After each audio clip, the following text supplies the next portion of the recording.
Pourquoi le café t'empêche de maigrir et pourquoi c'est une fausse bonne idée de prendre un café juste avant d'aller t'entraîner ou encore pire, un pré-workout hyper dosé en caféine. Comment te sevrer de la dépendance à la caféine en seulement 9 jours? C'est à toutes ces questions que je vais répondre aujourd'hui et on va voir ensemble les effets négatifs de la caféine sur ton corps, sur ta récupération et aussi sur tes performances à long terme. Spoiler alert, tu l'as bien compris, c'est pas du tout aussi bénéfique qu'on pourrait le penser. Reste bien jusqu'à la fin pour comprendre pourquoi tu devrais réduire ta consommation ou tout simplement arrêter. Parce qu'à la fin de cette vidéo, tu vas découvrir ce qui se passe dans ton corps et les changements bénéfiques qui s'opèrent en seulement 2 semaines après avoir arrêté cette addiction si courante. Je m'appelle Romaric et j'ai déjà aidé plus de 2600 personnes à se transformer physiquement et mentalement depuis plus de 20 ans. Alors abonne-toi pour ne pas louper ma prochaine vidéo sur la perte de gras ou sur la prise de masse musculaire.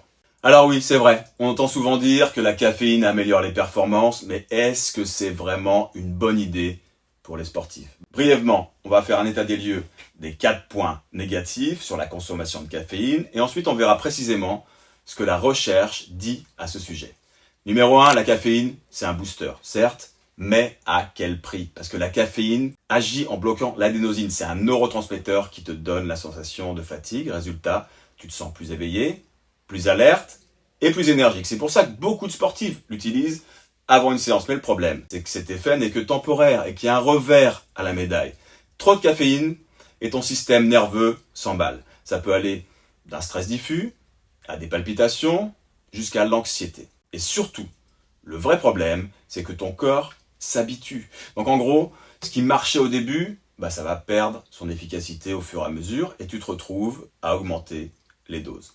Numéro 2, la caféine a un impact négatif sur le sommeil et sur la récupération. Si tu t'entraînes dur, tu sais précisément que la récupération est aussi importante que l'entraînement. Si ce n'est plus d'ailleurs. Mais il faut savoir que la caféine perturbe le sommeil et même si tu ne t'en rends pas forcément compte, même si tu la prends des heures avant de te coucher, une étude a montré qu'une dose de caféine 6 heures avant de dormir peut réduire la qualité du repos d'un peu plus d'1 heure de sommeil effectif. Et sans un bon sommeil, ton corps ne récupère pas bien. On le sait ça. Résultat, moins de gains musculaires, moins d'énergie pour la prochaine séance et une sensation de fatigue constante. Numéro 3, la caféine engendre des risques pour ton cœur et pour ta tension artérielle. Parce qu'en plus du sommeil, la caféine a un effet direct sur ton cœur. Elle augmente la tension artérielle et accélère ton rythme cardiaque. Pour certains sportifs, surtout pour ceux qui font des sports d'endurance, ça peut réellement poser un problème. Une consommation excessive, ça peut même augmenter le risque d'arythmie cardiaque. Et si tu es sujet à l'hypertension ou aux palpitations, la caféine, tu sais que c'est clairement à surveiller. Mais même si ce n'est pas le cas, il faut bien se rendre compte que ça modifie le fonctionnement normal de ton organisme en le sursollicitant un peu plus sans raison. Numéro 4, la caféine entraîne une dépendance notoire et un effet rebond. C'est l'illusion de l'énergie providentielle parce que le pire avec la caféine, c'est qu'elle te piège dans un cercle vicieux. Plus tu en consommes, plus ton corps s'habitue. Résultat, sans ta dose, tu es fatigué, tu es irritable et tu es moins performant. C'est ce qu'on appelle l'effet rebond. En fait, au lieu de te donner de l'énergie, la caféine masque la fatigue. Mais dès que ces effets supposés disparaissent, tu es encore plus fatigué qu'auparavant. Si tu veux être performant sur le long terme, faut éviter cette dépendance et ne pas tomber dans le piège du toujours plus et dans le piège de l'automatique. Parce que selon toutes les dernières recherches, en termes d'optimisation des performances sportives, on a démontré que les effets de la caféine sont principalement psychologiques. C'est une aide psychologique qui a très peu d'impact à long terme. Quand on regarde toutes les études dans lesquelles on a donné de la caféine à des gens sur plusieurs semaines et qu'on regarde combien de muscles ils ont pris, combien de gras ils ont perdu, combien de force ils ont gagné, on se rend compte que dans la grande majorité de ces recherches, il n'y a aucun effet véritable sur toutes ces mesures. L'effet, en réalité, il est extrêmement marginal. En gros, si tu dors bien, si tu es motivé pour aller t'entraîner, si tu es en bonne santé et énergique, la caféine n'aura presque aucun effet sur toi. Par contre, si tu n'es pas dans ces conditions, tu peux avoir l'impression je dis bien l'impression, d'avoir un boost d'énergie. Mais encore une fois, c'est psychologique. Ce qui fait qu'en réalité, c'est très facile d'en consommer, et même d'en surconsommer. Parce que pour la plupart des gens, la caféine est associée à un produit magique qui leur fait penser que ça leur permet de régler beaucoup de problèmes de leur vie courante. À commencer par ceux qui sont créés par la caféine justement, en consommant toujours plus de caféine et toujours plus souvent. Et c'est à ce moment-là que tu rentres dans un cercle vicieux où la caféine dégrade la qualité de ton sommeil parce que toutes les dernières méta-analyses ont montré que la caféine reste dans le corps pendant 14 heures pour un dosage classique et même pendant 7 heures pour une plus petite dose. Et certaines études montrent même que juste un double expresso pris le matin, un double expresso c'est seulement 200 mg de caféine environ. Et ben ça affecte selon des marqueurs objectifs la qualité du sommeil de ta nuit. Et ça bien après donc que les effets subjectifs de la caféine aient totalement disparu. C'est une sorte de spirale infernale dans laquelle plus tu prends de caféine, plus ton sommeil est mauvais. Donc tu reprends de la caféine et donc ton sommeil est encore plus mauvais. Donc dès que tu reprends de la caféine, tu as l'impression que ton organisme fonctionne mieux que juste avant. Ce qui est vrai dans un sens, mais en réalité, ça te remet juste à ton niveau normal. Ça ne te permet pas d'améliorer tes fonctions cognitives. Ça ne te permet pas d'améliorer ta vie en général d'ailleurs. Ça te permet juste d'être au niveau où tu serais normalement si tu t'étais bien reposé et si tu n'avais pas consommé de caféine. Tu vois, c'est tout le truc. Alors attention, je te dis pas qu'il faut pas consommer de caféine du tout. Je te dis juste que c'est une drogue. Même si la plupart des gens ne s'en rendent pas compte, ça reste une drogue. Donc utilise-la comme une drogue, mais pas comme un complément alimentaire ou comme une boisson qui ferait partie de ta nutrition habituelle. Utilise-la comme un produit dopant.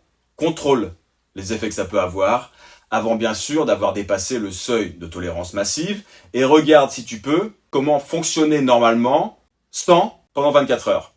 Alors, est-ce que tu as des gros maux de tête ou alors est-ce que ton organisme tolère ce manque? Ça, ce sera la preuve la plus irréfutable qui te permettra de savoir si tu es dépendant ou pas à la caféine et donc si ces effets agissent sur toi comme une drogue ou non. La bonne nouvelle, c'est que tu as seulement besoin de quelques jours pour synthétiser de nouveau tous tes récepteurs à quasiment 100%. Ça va jusqu'à 9 jours. Si tu en étais extrêmement dépendant, donc quelques jours suffisent seulement si tu n'en es pas trop dépendant. Quelques jours, 100, et ça y est, t'es refait. Alors qu'est-ce qui se passe dans ton corps quand tu arrêtes de boire du café? Je vais te faire une petite chronologie.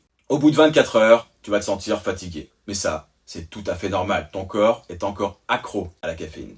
Donc, dans la grande majorité des cas, tu risques aussi d'avoir des gros maux de tête. Ça aussi, c'est normal. C'est ton cerveau qui était addict à la caféine et qui s'adapte à son absence. La bonne nouvelle, c'est que tu vas pouvoir, du coup, éviter les pics et les crashs d'énergie que génère sa consommation.